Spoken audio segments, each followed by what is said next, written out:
So let's actually chat about plank. So plank is a very, very popular asana. And know that there are so many different ways to practice all these different asanas that yoga has to offer. So we just gotta kind of see what really works best for us in our own body. Knowing again that every day our body's different and everybody's body is different. So for me, I like to use alignment.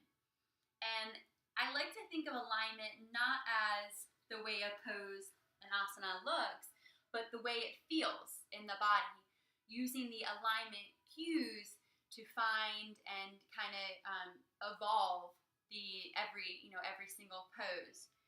So with the alignment cues allow us to really to stack our joints in a particular pose, and in stacking the joints that allows us to authentically work our muscles in different ways.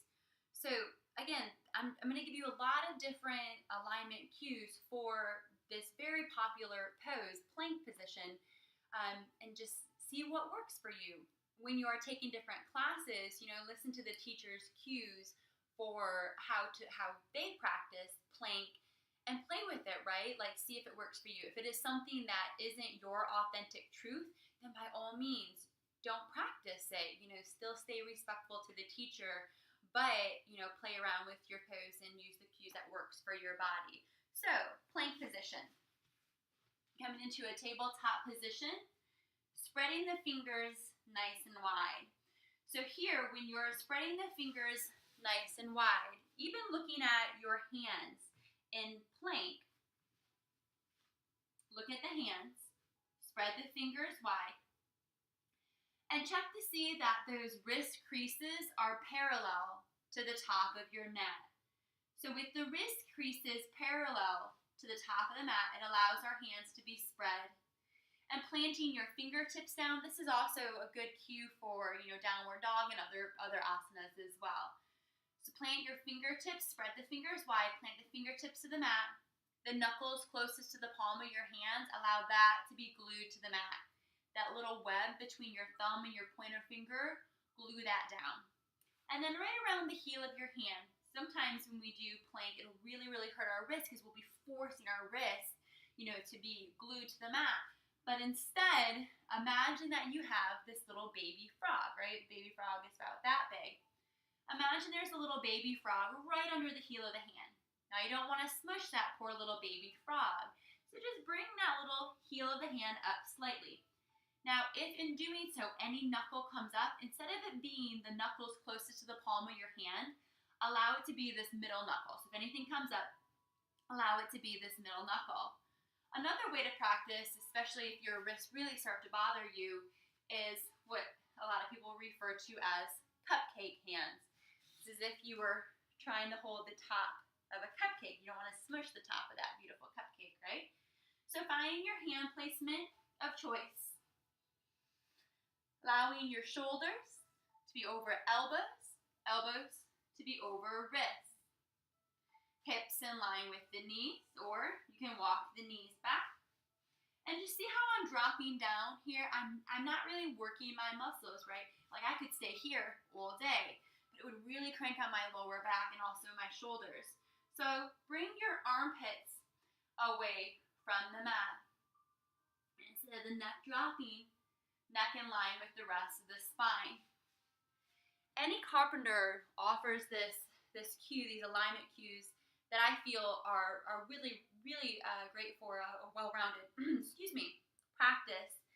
But she allows us, so a lot of teachers will say, all right, shoulders away from your ears, shoulders away from your ears, which is true. You do want your shoulders to be, kind of away from your ears, but not to the point where you're forcing them, right? So if we force anything, we're not really working the muscles the way that we could. So instead of saying or forcing shoulders away from the ears, let's work our body so that actually naturally, organically happens without force. Because we want to, instead of forcing, again, shoulders away from ears, it's more activating the shoulder girdle. So how did we do this? And again, this is something that Annie Carpenter likes to say. But play with a downward rotation of the shoulders, right? Or an upward rotation of the shoulders. Downward is something we do all the time. So downward rotation of the shoulders, upward rotation of the shoulders. So it's just this simple movement that just encourages this activation of the shoulder girdle, right? So upward rotation of the shoulders. And anytime you move your arms this way, this is an external rotation, internal rotation, external rotation, internal rotation. So even if your arms are over your head, external rotation, internal. I'll show you this way. Yeah, external, internal. So no matter where your arms are in space, this is external, this is internal. So let's practice. Let's add those together. Or practice them in different parts of our body, I should say. Upward rotation of the shoulders. External rotation of your upper arms with an internal rotation of your forearms. So these are great alignment cues for, again, poses like downward dog, plank, things like that, which we practice throughout a lot of our yoga sequences. So applying all this together. Spread the fingers nice and wide, allowing our wrist creases to be parallel to the top of the mat. External rotation of our upper arms, so maybe even your elbow eyes are facing more the top of your mat. Internal rotation or external rotation of our upper arms and internal rotation of our forearms, I should say.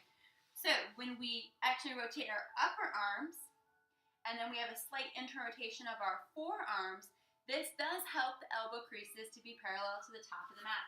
Upward rotation of the shoulders, armpits away from the mat, neck in line with the rest of the spine, and an activation of our core. So this is a big thing in yoga, where this really strong activation of our core, right? There are bandhas, of different locks that we can use, mula bandha, like a root lock and things like that. And a lot of teachers have a different view on the activation of the core. Some teachers will say your core should be engaged throughout the entire yoga practice, and some will not. I have really done a lot of different research on this, and I still have yet to find a definitive answer. But one thing that I really like to do is use the breath. So when you are aware of your breath, your abdominal muscles are just naturally engaged. When we inhale, the belly rises. When we exhale, there's a slight contraction. The belly, kind of naturally falls. There's just naturally a contraction in the abdominal muscles. And also, when you create space, so instead of being here, when you actually create space between your hips and your ribs, your core just has this beautiful natural tendency to engage, to elongate. So it's not really a force, it's not a locking down, it's an extension. And I've also read somewhere where if you perpetually engage any muscle, it actually becomes weak, not strong, right? So if we were to practice a whole yoga class and the core is engaged the whole entire time, that doesn't really encourage health. It's a perpetually tight muscle, which anybody who's had any muscles that are just naturally tight, we know that that's not necessarily healthy. And again, this is just all these different perspectives. I can't really tell you one way is right and one way is wrong. You just gotta really see what works for you. So what I like to do is if I'm holding a pose, I engage my core while I'm holding certain poses, right? And also when I exhale, I naturally engage my core. But I do throughout my practice take time to release my core. Again, I just think that just helps with more of a healthy abdominal muscles. And then another thing when we are practicing plank, we do want to engage our legs. Sometimes when we think of plank, we think it's just primarily upper body, but plank is actually a really great full body asana. So when we engage our legs, it really allows us to evenly distribute the strength throughout our whole entire body instead of just primarily focusing and putting the weight in the upper body. So to do so, and again, another thing that you'll hear in class is this inward rotation of your upper thighs. But for me, whenever I would internally rotate, or even if I would cue that, an internal rotation of your upper thighs, the knees just had this tendency to go whoop, and then they would drop in. So again, yoga is about stacking joints so you can properly or authentically work the different muscles. So what I like to do, and usually I'll offer this in standing, so I'll kind of stand up a little bit. I know you won't be able to see all of me. But you have your feet together or apart, taking the block. Bring the block between your shins. Okay? The other block, actually I should bring this one first, between your thighs. So I know you'll just be able to see my lower body, but we'll still be able to cue this. So, kind of a mountain pose, right? So what do we do in mountain pose?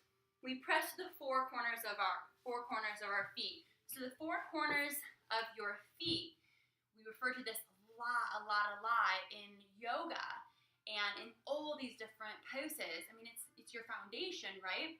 So by pressing through the four corners of your feet, you really can feel rooted. You feel rooted, feel grounded. You can evenly distribute your weight throughout your entire body. So your four corners of the feet is base of your big toe, inside of heel. Outside of heel, base of your little toe. Four corners of your feet. So in this one, place your blocks. Root through the four corners of your feet. So ball of your big toe, inside a heel, outside a heel, ball a little toe, maybe even lift your toes up, fan them out, press them back down. So we're nice and rooted, nice and grounded. With this first block, draw your shins toward one another. Okay, you got that nice, strong, powerful, active leg here. And then take the top block, squeezing the top block. So instead of having an inward rotation, it's more of a grounding. I like to say inward grounding of your inner thighs as you ground through your outer hips. So instead of rotating your inner thighs, you can see what happened to my knees. The knees got a little wonky. I like to use the phrase grounding. Ground your inner thighs as well as your outer hips. Lengthen through the tailbone. So you can feel your legs nice and fired up here. So another cue that teachers used to say is to tuck your tailbone, right? We would hear this so often is tuck your tailbone. Tuck your tailbone. But it's actually not really a tucking of the tailbone that we want, because when we tuck the tailbone, it has a tendency to compromise the rest of the spine, right? So in yoga, we want to really pay attention to the spine. So instead of thinking tuck your tailbone, think lengthen. So it's not a tuck. It's not sticking like, what's it called, a duck butt? Not sticking our butt out. It's a lengthening through the tailbone.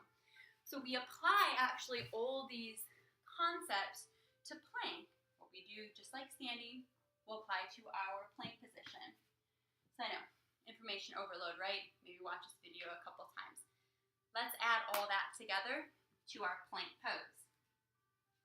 Tabletop position. And we can start with our feet or start with our hands. Since we've already broken down the hand and the upper body, let's practice that. Spread the fingers nice and wide. Getting the heel of the hands parallel to the top of the mat. Armpits away from the mat. Upward rotation of the shoulders. External rotation of your upper arms. Slight internal rotation of your forearms. Again, armpits away from the mat. Neck in line with the rest of the spine. And here, create spaciousness between hips and the ribs. So that will naturally engage your abdominal muscles. Inhale, exhale, naturally engage the core. Curl the toes under, lift the bottom up. Maybe come to a downward dog, finding our alignment. Look forward to the hands and hinge forward. I actually like to round the back a little bit. When I hinge forward, shift the weight to the heels, then more to the balls of your feet. Again, press through the four corners of your feet. This is where we can bring our knees down and grab the blocks. Block between your inner thighs, or actually just one. Let's just do the block between the inner thighs. Coming from downward dog to plank. So you can fire up your legs here. really to fire up your legs. This helps create more spaciousness, or encourages more spaciousness between hips and ribs. Plank pose. Breathe. And then to prepare for Chaturanga, I like to hinge forward, but we'll break down Chaturanga another day. Remember, at any point in plank, you can bring your knees down. This is not a sign of inadequacy. If you feel that your hips are kind of starting to drop, like again, I could stay here all day, but it's not so good in my body, and I'm not working my body as well as I could. Plank. When you're done with plank, a good counter pose is a child's pose.